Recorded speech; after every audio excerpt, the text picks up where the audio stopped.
हाँ जी, ਖਬਰਾਂ ਦੇ ਵੱਲ ਆਈਏ, ਜਦੋਂ ਸੱਤਾ ਹੱਥ ਲੱਗ ਜਾਂਦੀ ਹੈ ਨਾ ਤੇ ਬੰਦੇ ਦੇ ਤੇਵਰ ਬਦਲ ਜਾਂਦੇ ਆ। ਇਹ ਗੱਲ ਪਹਿਲਾਂ ਵਾਲਿਆਂ ਤੇ ਵੀ ਲਾਗੂ ਹੁੰਦੀ ਰਹੀ ਤੇ ਸ਼ਾਇਦ ਹੁਣ ਵਾਲਿਆਂ ਤੇ ਵੀ ਹੋਈ ਜਾਣੀ ਜਦੋਂ ਆਪਾਂ ਖਬਰ ਦੀ ਤਫਸੀਲ ਦਿੱਤੀ। ਕਦੇ ਪੰਜਾਬ ਦੇ ਵਿੱਚ ਧਰਨੇ ਮੁਜ਼ਾਹਰੇ ਕਰਦੇ ਹੁੰਦੇ ਸੀ ਆਮ ਆਦਮੀ ਪਾਰਟੀ ਦੇ ਲੀਡਰ ਸਾਹਿਬਾਨ ਕਿ ਬਈ ਪੰਜਾਬ ਦੇ ਵਿੱਚ ਜਿਹੜਾ ਵਿਧਾਨ ਸਭਾ ਦਾ ਇਜਲਾਸ ਆ ਉਹ ਵਧਾਇਆ ਜਾਣਾ ਚਾਹੀਦਾ। ਉਹਦੀ ਮਿਆਦ ਜ਼ਿਆਦਾ ਹੋਣੀ ਦਿਨਾਂ ਦੀ ਹੋਣੀ ਚਾਹੀਦੀ ਹੈ। ਪਰ ਹੁਣ ਖਬਰ ਇਹ ਗੱਲ ਕਹਿੰਦੀ ਸ਼ਰਮਾ ਜੀ ਸੱਚੀ ਹੈ ਜਾਂ ਝੂਠੀ ਤੁਸੀਂ ਦੱਸ ਦਿਓ। ਕਹਿੰਦੇ ਪੰਜਾਬ ਵਿਧਾਨ ਸਭਾ ਦੇ ਸਰਦ-ਰੁੱਤ ਇਜਲਾਸ ਤੋਂ ਮਾਨ ਸਰਕਾਰ ਭੱਜ ਹੀ ਗਈ। ਬਿਲਕੁਲ ਖਬਰ ਇਹ ਸੱਚੀ ਹੈ ਜੀ। ਜੀ ਲਗਭਗ ਟਾਲਾ ਵੱਟ ਲਿਆ। ਜੀ ਅਜੇ ਦਬਾਅ ਬਣ ਰਿਹਾ ਤੇ ਹੋ ਸਕਦਾ ਨੇੜੇ ਆ ਕੇ 2-4 ਦਿਨਾਂ ਦਾ ਇਜਲਾਸ ਬੁਲਾਉਣਾ ਮਜਬੂਰੀ ਹੋ ਜਾਵੇ, ਪਰ ਸਮਾਂ ਜਿਵੇਂ ਲੰਘਦਾ ਜਾ ਰਿਹਾ ਉਹ ਹੂੰ, ਸਾਹਮਣੇ ਲੱਗਦਾ ਕਿ ਸਰਕਾਰ ਦੀ ਮਨਸ਼ਾ ਨਹੀਂ ਹੈ। ਜੀ ਜਿਹੜੀ ਗੱਲ ਤੁਸੀਂ ਕੀਤੀ ਕਿ ਵੱਧ ਸਮਾਂ ਸੈਸ਼ਨ ਚਲਾਉਣ ਦੀ ਮੰਗ, ਮੇਰੇ ਹਾਂਜੀ ਜ਼ਿਹਨ 'ਚ ਹੈ ਕਿ ਪੰਜਾਬ 'ਚ ਅਕਾਲੀਆਂ ਦੀ ਸਰਕਾਰ ਸੀ ਔਰ ਸੈਸ਼ਨ ਨੂੰ ਲਗਾਤਾਰ ਚਲਾਉਣ ਲਈ ਕਾਂਗਰਸੀ ਰੌਲਾ ਪਾਉਂਦੇ ਹੁੰਦੇ ਸੀ।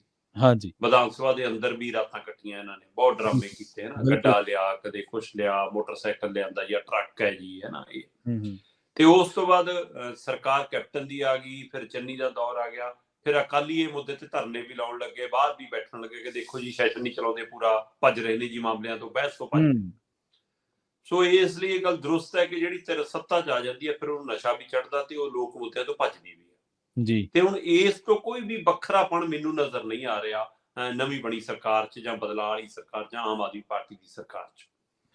ਜੀ ਪ੍ਰਵੀਨ ਜੀ, ਵਿਧਾਨ ਸਭਾ ਦਾ ਮੈਂਬਰ ਚੁਣਿਆ ਜਾਂਦਾ, ਮਤਲਬ ਜਿੰਨੇ ਪੰਜਾਬ 'ਚ 117 ਨੁਮਾਇੰਦੇ ਚੁਣੇ ਗਏ ਨੇ ਉਹ ਵਿਧਾਇਕ ਬਣੇ, ਮਤਲਬ ਵਿਧਾਨ ਸਭਾ ਦੇ ਮੈਂਬਰ ਨੇ ਤੇ ਉਹਨਾਂ ਦਾ ਕੰਮ ਵਿਧਾਨ ਸਭਾ 'ਚ ਪੰਜਾਬ ਦੇ ਲਈ ਚੰਗੀਆਂ ਨੀਤੀਆਂ ਘੜਨਾ, ਕਾਨੂੰਨਾਂ ਦੀ ਸੋਧ ਕਰਨਾ, ਨਵੇਂ ਕਾਨੂੰਨ ਲਿਆਉਣਾ, ਉਹਨਾਂ ਨੂੰ ਇੰਪਲੀਮੈਂਟ ਕਰਨਾ, ਲੋਕ ਹਿੱਤੀ ਫੈਸਲੇ ਲੈਣ ਲਈ ਉਹਨਾਂ ਨੂੰ ਚੁਣਿਆ ਗਿਆ। ਬਿਲਕੁਲ ਪਰ ਜੇ ਉਹ ਸਾਲ ਦੇ ਵਿੱਚ 14 ਦਿਨ ਸਿਰਫ ਵਿਧਾਨ ਸਭਾ 'ਚ ਆਉਣ ਫਿਰ ਇਹ ਤੋਂ ਹੋਰ ਮਾੜਾ ਕੰਮ ਕੀ ਹੋ ਸਕਦਾ। ਪਿਛਲੇ ਸਾਲਾਂ ਦੇ ਦੌਰਾਨ ਜਿਹੜਾ ਔਸਤ ਨਿਕਲ ਕੇ ਆ ਰਹੀ ਹੈ ਉਹ 14 ਤੋਂ 15 ਦਿਨ ਦੀ ਬਣਦੀ ਹੈ ਕਿ ਸਾਲ ਦੇ 365 ਦਿਨਾਂ 'ਚ 14 ਜਾਂ 15 ਦਿਨ ਪੰਜਾਬ ਦੀ ਵਿਧਾਨ ਸਭਾ ਚੱਲਦੀ ਹੈ। ਠੀਕ ਹੈ ਪੰਜਾਬ ਦੀ ਵਿਧਾਨ ਸਭਾ ਦੇ ਰੂਲ ਦੇ ਹਿਸਾਬ ਨਾਲ ਦੇਖੀਏ ਤਾਂ ਇਹ 42 ਦਿਨ ਚੱਲਣੀ ਚਾਹੀਦੀ ਹੈ ਜੀ ਸਾਲ 'ਚ।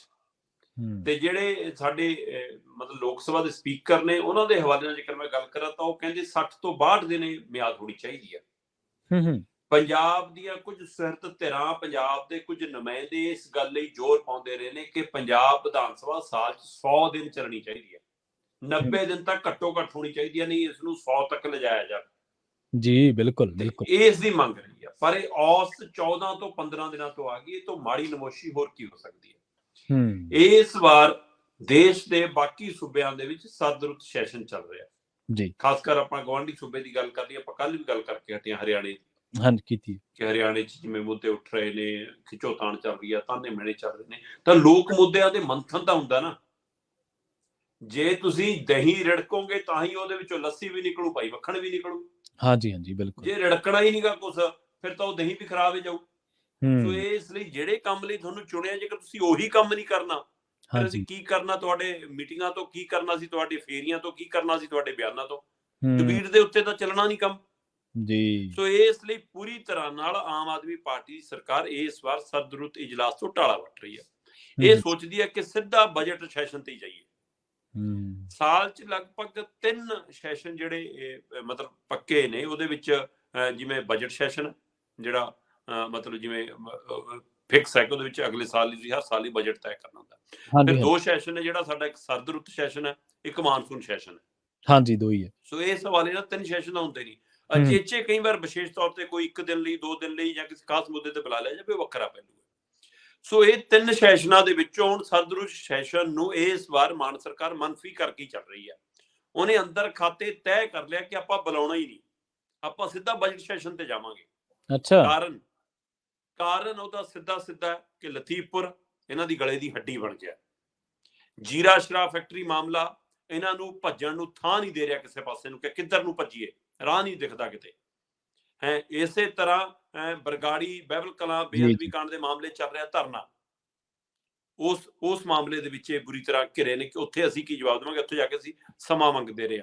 ਫਿਰ ਸਭ ਤੋਂ ਖਾਸ ਗੱਲ ਪੰਜਾਬ ਦੇ ਅੰਦਰ ਅਮਨ ਕਾਨੂੰਨ ਦੀ ਸਥਿਤੀ ਨੂੰ ਲੈ ਕੇ ਜਿਹੋ ਜਿਹੇ ਘਟਨਾਕ੍ਰਮ ਵਾਪਰ ਰਹੇ ਨੇ ਕਿ ਮੂਸੇਵਾਲਾ ਮਰ ਗਿਆ, ਅੰਬੀਆਂ ਮਰ ਗਿਆ, ਪਰ ਉਸ ਤੋਂ ਬਾਅਦ ਹੁਣ ਤੁਸੀਂ ਉੱਥੇ ਪੂਰੇ ਪਿੰਡ ਨੂੰ ਛਾਉਣੀ 'ਚ ਬਦਲ ਰਹੇ ਹੋ। ਅਗਲੇ ਕਹਿੰਦੇ ਹੁਣ ਕੀ ਕਰਨਾ, ਦੇਰ ਆਏ ਬਿਲਕੁਲ ਤਾਂ ਸਹੀ, ਦਰੁਸਤ, ਬਿਲकुल ਉਹਦਾ ਜੀ, ਕੀ ਜੀ। ਫਾਇਦਾ ਹੈ ਨਾ। ਹੂੰ, ਸੋ ਹੂੰ, ਸਮਾਂ ਟੱਪ ਲਿਆ ਹੁਣ ਤਾਂ। ਸੋ ਹੂੰ, ਇਸ ਲਈ ਅਮਨ ਕਾਨੂੰਨ ਤੇ ਗੈਂਗਸਟਰਵਾਦ ਨੂੰ ਲੈ ਕੇ ਜਿਸ ਦੀ ਸਥਿਤੀ 'ਚੋਂ ਮਾਨ ਸਰਕਾਰ ਲੰਘ ਰਹੀ ਹੈ, ਸਵਾਲਾਂ ਦੇ ਘੇਰੇ 'ਚੋਂ ਲੰਘ ਰਹੀ ਹੈ, ਅਜਿਹੇ ਸਵਾਲਾਂ ਤੋਂ ਇਹ ਟਾਲਾ ਵੱਟਣਾ ਚਾਹੁੰਦੇ ਨੇ, ਇਹਨਾਂ ਹਾਂਜੀ, ਸਵਾਲਾਂ ਤੋਂ ਇਹ ਬਚਣਾ ਚਾਹੁੰਦੇ ਨੇ। ਫਿਰ ਹੂੰ, ਲਗਾਤਾਰ ਕਰਜ਼ੇ ਦੀ ਪੰਡ ਤੇ ਨਾ ਰੇਤ ਦੇ ਵਿੱਚ ਆਮਦਨ ਵਧੀ, ਰੇਟ ਵੀ ਤੈਅ ਕਰ ਲਏ, ਵੇਚਣਾ ਵੀ ਤੈਅ ਕਰ ਲਿਆ, ਸਰਕਾਰੀ ਡਿਪੂ ਵੀ ਖੋਲ ਲਏ, ਫਿਰ ਸ਼ਰਾਬ ਵਾਲੇ ਮਾਮਲੇ 'ਚ, ਐਕਸਾਈਜ਼ ਮਾਮਲੇ 'ਚ ਵੀ ਘਿਰਦੇ ਜਾ ਰਹੇ ਨੇ। ਸੋ ਇਹ ਸਾਰੇ ਹੂੰ, ਪਹਿਲੂਆਂ ਤੋਂ ਬਚਣ ਦਾ ਤਰੀਕਾ ਨੂੰ ਇਹ ਲੱਗਦਾ ਕਿ ਲੋਕਾਂ ਦੇ ਸਾਹਮਣੇ ਹੀ ਨਾ ਆਓ, ਸੈਸ਼ਨ ਨਾ ਬੁਲਾਓ, ਚਰਚਾ ਹੀ ਨਾ ਜੀ, ਕਰਾਓ। ਬੇਸ਼ੱਕ ਪ੍ਰਤਾਪ ਸਿੰਘ ਬਾਜਵਾ ਰੌਲਾ ਪਾਉਂਦੇ ਨੇ ਕਿ ਅਸੀਂ ਭੱਜਣ ਨਹੀਂ ਦਿਆਂਗੇ, ਹੂੰ, ਜਦੋਂ ਆਪਣੀ ਸਰਕਾਰ ਸੀ ਤਦ ਇਹਨਾਂ ਨੂੰ ਪੁੱਛੋ ਕਿ ਕਿੰਨਾ ਕੁ ਕੈਪਟਨ ਨੂੰ ਕਿਹਾ ਕਿ ਹਾਂ ਭਾਈ ਬੁਲਾ ਲਾਓ। ਚਿੱਠੀਆਂ ਨਿੱਜੀ ਮੁਹਾਜ਼ ਲਈ ਲਿਖਦੇ ਰਹੇ, ਹਾਂਜੀ, ਹਾਂਜੀ, ਬਿਲਕੁਲ ਲਿਖੀਆਂ। ਪਰ ਸੈਸ਼ਨ ਦੇ ਮੁੱਦੇ ਤੇ ਨਹੀਂ ਉਸ ਤਰ੍ਹਾਂ ਸਟੈਂਡ ਲਿਆ ਕਦੇ ਕਿ ਹਾਂ ਜੀ, ਭਾਈ ਬਾਕੀ ਐਮਐਲਏ ਕਹਿਣਗੇ ਅਸੀਂ ਤਾਂ ਬੈਠੇ ਹਾਂ ਕੈਪਟਨ ਸਾਹਿਬ, ਤੁਸੀਂ ਨਹੀਂ ਆਉਂਦੇ ਤਾਂ ਨਾ ਆਓ। ਹੂੰ, ਹੁਣ ਪੰਜਾਬ ਦੀ ਕੈਬਨਿਟ ਨੇ ਫੈਸਲਾ ਕਰਨਾ ਹੁੰਦਾ ਹੈ, ਕੈਬਨਿਟ ਦੇ ਵਿੱਚ ਮਤਾ ਆਉਂਦਾ ਹੈ, ਮਤੇ 'ਚ ਤੈਅ ਹੁੰਦਾ ਹੈ, ਤਰੀਕ ਤੈਅ ਹੁੰਦੀ ਹੈ, ਫਿਰ ਉਹ ਰਾਜਪਾਲ ਨੂੰ ਜਾਂਦੀ ਹੈ, ਫਿਰ ਉਸ ਅਨੁਸਾਰ ਸੈਸ਼ਨ ਬੁਲਾਇਆ ਜਾਂਦਾ ਤੇ ਜੀ, ਇਸ ਵਾਰ ਇਹ ਕੈਬਨਿਟ ਦੀ ਬੈਠਕ ਦੇ ਅਜੇ ਕੋਈ ਅਸਾਰ ਨਹੀਂ। ਪਿਛਲੀਆਂ 2 ਬੈਠਕਾਂ ਦੇ ਹਵਾਲੇ ਨਾਲ ਆਪਾਂ ਵੀ ਚਰਚਾ ਕੀਤੀ ਸੀ ਕਿ ਹੋ ਸਕਦਾ ਤਰੀਕਾਂ ਤੈਅ ਹੋਣ, ਹੂੰ, ਹੂੰ, ਸੋ ਤਰੀਕਾ ਤੈਅ ਨਹੀਂ ਹੋਈਆਂ ਤੇ ਉੱਥੋਂ ਬਾਅਦ ਇਹ ਅੰਦਾਜ਼ਾ ਲੱਗਣ ਲੱਗਿਆ ਤੇ ਜਦ ਤੋਂ ਇਹ ਸੁਗਾਟ ਸ਼ੁਰੂ ਹੋਈ ਤੇ ਪਤਾ ਕੀਤਾ ਤਾਂ ਹਾਂ ਸਾਫ਼ ਆ ਗਿਆ ਕਿ ਹਾਂਜੀ ਇਹ ਸਰਕਾਰ ਭੱਜ ਰਹੀ ਹੈ। ਹੂੰ, ਹੁਣ ਤੁਸੀਂ ਇਹ ਹਿਸਾਬ ਲਾ ਲਓ ਕਿ ਇਹ ਜਿਹੜੇ ਆਪਾਂ ਔਸਤਨ ਦੀ ਗੱਲ ਕਰ ਰਹੇ ਹਾਂ, ਇਹ ਇੱਕ ਦਿਨ 'ਚ ਨਹੀਂ ਵਾਪਰਿਆ ਪ੍ਰਵੀਨ ਜੀ। ਠੀਕ ਇਹਦੇ ਹੈ, ਲਈ ਸਾਰੀਆਂ ਪਾਰਟੀਆਂ ਬਰਾਬਰ ਜ਼ਿੰਮੇਵਾਰ। ਮੇਰੇ ਕੋਲ ਕੁਝ ਅੰਕੜੇ ਪਏ ਨੇ ਹਾਂਜੀ, ਕਿ ਇੱਕ ਦੌਰ ਰਿਹਾ ਪੰਜਾਬ ਦੇ ਅੰਦਰ ਔਸਤਨ ਮਤਲਬ ਕਿ 60 ਦਿਨ ਵੀ ਸੈਸ਼ਨ ਚੱਲਦਾ ਰਿਹਾ। ਹੂੰ, ਹੂੰ, ਹੂੰ, ਹੂੰ, 50 ਦਿਨਾਂ ਦੀ ਤਾਂ ਆਮ ਰਵਾਇਤ ਰਹੀ ਆ ਸਾਡੇ। ਜੀ, ਮਤਲਬ ਔਸਤ 14 ਦਿਨਾਂ 'ਚ ਜਿਹੜਾ ਸੈਸ਼ਨ ਆ ਗਿਆ, ਇਹ 40 ਦਿਨ ਦਾ ਹੋਣਾ ਚਾਹੀਦਾ ਘੱਟੋ ਘੱਟ। ਇਹ ਤਾਂ ਪੰਜਾਬ ਦੀ ਵਿਧਾਨ ਸਭਾ ਦੀ ਨਿਯਮਾਵਲੀ ਦੇ ਹਿਸਾਬ ਨਾਲ ਵੀ ਇਹ ਗੱਲ ਹੈਗੀ ਆ। ਠੀਕ ਪਰ ਹੈ, ਜੇਕਰ ਮੈਂ ਗੱਲ ਕਰਾਂ ਤਾਂ ਔਸਤਨ ਮਤਲਬ ਕਿ ਇਹ ਸਮੇਂ ਪੰਜਾਬੀ ਸੂਬਾ ਜਦੋਂ ਬਣਿਆ ਸੀ ਤਦ ਔਸਤਨ 42 ਦਿਨ 43 ਦਿਨ ਸੈਸ਼ਨ ਚੱਲਦਾ ਸੀ। ਠੀਕ ਹੈ, ਉਸ ਸਮੇਂ ਜੀ, ਪੰਜਾਬੀ ਸੂਬਾ ਬਣਨ ਦੇ ਸਮੇਂ 1967 ਦੇ ਵਿੱਚ 42 ਬੈਠਕਾਂ ਹੋਈਆਂ ਨੇ ਹੂੰ, ਪੰਜਾਬ ਵਿਧਾਨ ਸਭਾ 'ਚ। ਜੀ, ਇਸੇ ਤਰ੍ਹਾਂ ਫਿਰ ਉਸ ਤੋਂ ਬਾਅਦ 1970 ਦੇ ਦੌਰ ਦੇ ਵਿੱਚ ਆ ਕੇ 1978 ਦੇ ਦੌਰ ਦੇ ਵਿੱਚ ਆ ਕੇ ਇਹ ਬੈਠਕਾਂ 38 ਦਿਨ 40 ਦਿਨ ਦੀ ਔਸਤ ਤੇ ਆ ਗਈਆਂ। 38 ਠੀਕ ਤੋਂ ਹੈ, 40 ਦਿਨ, ਕਦੇ 39 ਦਿਨ, ਕਦੇ ਇਸ ਤਰ੍ਹਾਂ ਚੱਲਦਾ ਰਿਹਾ। ਜੀ, ਫਿਰ 1997 ਚ ਆ ਕੇ ਬੈਠਕਾਂ ਦੌਰ ਘਟ ਕੇ 25 ਤੇ ਆ ਗਏ। ਹੂੰ, ਮਤਲਬ ਇਹ ਬਾਦਲਾਂ ਵਾਲਾ ਦੌਰ, ਉਸ ਤੋਂ ਬਾਅਦ ਫਿਰ ਹੂੰ, ਕੈਪਟਨ ਵਾਲਾ ਹੈ ਨਾ। ਆਪਾਂ ਦੇਖੀਏ ਤਾਂ ਉਸ ਹਿਸਾਬ ਨਾਲ ਕਿ 1997 98 ਚ ਫਿਰ ਉਹ ਬਾਦਲ ਦਾ ਰਾਜ ਸੀ। ਫਿਰ ਉਸ ਤੋਂ ਬਾਅਦ ਕੈਪਟਨ ਉਹ ਨਹੀਂ ਆਉਂਦੇ ਨੇ ਇੱਕ ਵਾਰ, ਫਿਰ ਉਹ ਤੋਂ ਬਾਅਦ ਫਿਰ ਲਗਾਤਾਰ 2 ਵਾਰ ਬਾਅਦ ਫਿਰ ਉਹ ਔਸਤ ਘਟਦੀ ਹੋ ਗਈ। ਉਸ ਤੋਂ ਹੂੰ, ਬਾਅਦ ਤੁਸੀਂ ਹਿਸਾਬ ਲਾ ਲਓ ਇਹ ਦਰ ਸਾਲਾਨਾ ਘਟ ਕੇ 20 ਦਿਨਾਂ ਤੱਕ ਤੇ ਆ ਗਈ। 2013 ਤੋਂ ਬਾਅਦ ਇਹ ਦਰ ਗਿਰਦੀ 20 ਤੋਂ ਥੱਲੇ ਆਉਣੀ ਸ਼ੁਰੂ ਹੋਈ ਤੇ ਠੀਕ ਹੈ, ਅੱਜ ਇਹ ਔਸਤ 14 ਦਿਨਾਂ ਤੇ ਖੜੀ ਆ। ਜੀ, ਸੋ ਇਸ ਤੋਂ ਹੋਰ ਮਤਲਬ ਹਲਕਾ ਪੜ ਕੇ ਹੋ ਸਕਦਾ ਕਿ ਲੋਕ ਮੁੱਦਿਆਂ ਤੋਂ ਸਾਰੀਆਂ ਪਾਰਟੀਆਂ, ਸਾਰੇ ਨੁਮਾਇੰਦੇ, ਹੋਰ ਛੱਡੋ ਹੂੰ, ਪੰਜਾਬ ਵਿਧਾਨ ਸਭਾ ਤੋਂ ਬਾਹਰ ਜੇਕਰ ਆਪਾਂ ਗੱਲ ਕਰੀਏ ਤਾਂ ਪੰਜਾਬ ਦੇ ਮੁੱਦਿਆਂ ਤੇ ਹੁਣ ਕਿੰਨੇ ਕੁ ਰਿਐਕਟ ਕਰਦੇ ਨੇ। ਜਿਹੜੇ ਧਰਨਿਆਂ ਮੁਜ਼ਾਹਰਿਆਂ 'ਚ ਜਾ ਕੇ ਬੈਠਦੇ ਸੀ, ਜਿਹੜੇ ਰੈਲੀਆਂ 'ਚ ਬੈਠਦੇ ਸੀ, ਉਹ ਹੁਣ ਕਿੱਥੇ ਨੇ?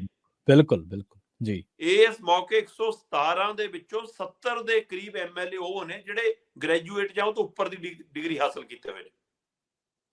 ਸੋ ਇਹਦਾ ਮਤਲਬ 60-65% ਤੁਹਾਡੇ ਕੋਲ ਵਿਧਾਇਕ ਗ੍ਰੈਜੂਏਟ ਨੇ ਤੇ ਉਹਨਾਂ ਚੋਂ ਕਿੰਨੇ ਕੁ ਬੋਲਦੇ ਨੇ ਲੋਕ ਮੁੱਦਿਆਂ ਤੇ, ਜੀ, ਕਿੰਨੇ ਜੀ, ਕੁ ਕਿਸੇ ਤਰਕ ਨਾਲ ਗੱਲ ਕਰਦੇ ਨੇ। ਸੋ ਹੂੰ, ਜਿੰਨਾ ਸਕ੍ਰਿਪਟ ਕਹੀ ਜਾਂਦੀ ਆ ਉਹਨਾਂ ਬੋਲਦੇ ਨੇ, ਜਿੰਨਾ ਟਵੀਟ ਕਰਨ ਲਈ ਕਿਹਾ ਜਾਂਦਾ ਉਹਨਾਂ ਬੋਲਦੇ ਨੇ, ਜਿੰਨਾ ਮੀਡੀਆ ਦੇ ਮੂਹਰੇ ਖੜਨ ਲਈ ਕਿਹਾ ਜਾਂਦਾ ਉਹਨੇ ਖੜਦੇ ਨੇ, ਅਤੋਂ ਬਿਨਾਂ ਸਾਰੇ ਭਗੌੜੇ ਨੇ।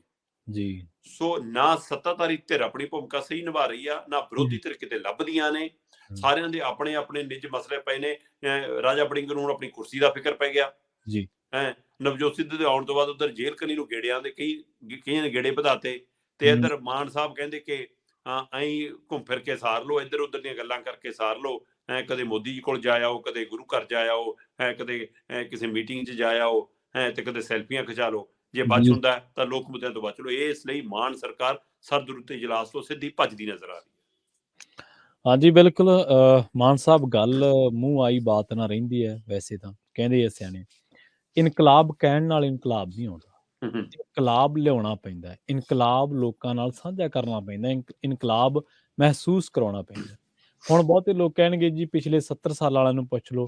ਭਾਈ ਜੇ 70 ਸਾਲਾਂ ਵਾਲਿਆਂ ਦੇ ਲੱਛਣ ਦੇਖੇ ਸੀ ਤਾਂ ਹੀ ਤਾਂ ਤੁਹਾਨੂੰ ਮੌਕਾ ਦਿੱਤਾ ਸੀ। ਬਿਲਕੁਲ, ਜੇ ਤੁਸੀਂ ਉਸੇ ਨਕਸ਼ੇ ਕਦਮ ਤੇ ਚੱਲਣਾ ਸੀ ਫਿਰ ਇਨਕਲਾਬ ਦਾ ਨਾਰਾ ਨਾ ਲਾਉਂਦੇ। ਤੁਸੀਂ ਕਹਿੰਦੇ ਭਾਈ ਵੋਟਾਂ ਪਾਉਣੀਆਂ ਅਸੀਂ ਪਾਓ, ਵੀ ਉਹੋ ਜਿਹੇ ਹੀ ਹਾਂ। ਹਾਂ ਅਸੀਂ ਉਹੇ ਜਿਹੇ, ਅਸੀਂ ਉਵੇਂ ਹੀ ਕੰਮ ਕਰਾਂਗੇ। ਪਾਉਣੀਆਂ ਪਾਓ, ਨਹੀਂ ਤੁਹਾਡਾ ਦਿਲ ਕਰੇ। ਅਗਲਾ ਕਹਿੰਦਾ ਪਰ ਤੁਹਾਡੇ ਤੋਂ ਕੀ ਲੈਣਾ, ਜਿਨ੍ਹਾਂ ਤੋਂ ਪਹਿਲਾਂ ਕੁੱਟ ਖਾਈ ਜਾਂਦੇ ਫਿਰ ਉਹਨਾਂ ਤੋਂ ਹੋਰ ਖਾ ਲੈਂਦੇ।